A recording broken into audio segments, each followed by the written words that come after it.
అమరావతి మాజీ CM YS అధినేత జగన్ మోహన్ రెడ్డి కీలక వ్యాఖ్యలు చేశారు. తాను ప్రతిపాదించిన మావిగన్కే కట్టుబడి ఉన్నట్లుగా తెలిపారు. అమరావతిని రాజధాని కొనసాగించడం వల్ల ఖర్చు భారీగా అవుతుందని, అదే మావిగన్కు చాలా తక్కువ అవుతుందని స్పష్టం చేశారు.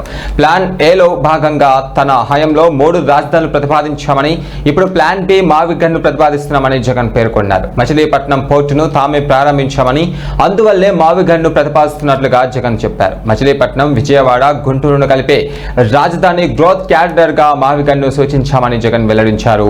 ఇక అమరావతిలో ఖర్చులు భారీగా పెరిగిపోయాయని, చదరపు అడుగుకు దాదాపు 14,000 రూపాయలు ఖర్చు చేస్తారా అని ప్రశ్నించారు. ఇప్పటికే కూటమి ప్రభుత్వం 2 ఏళ్లలో 3.52 లక్షల కోట్లు అప్పు చేసిందని ఆరోపించారు.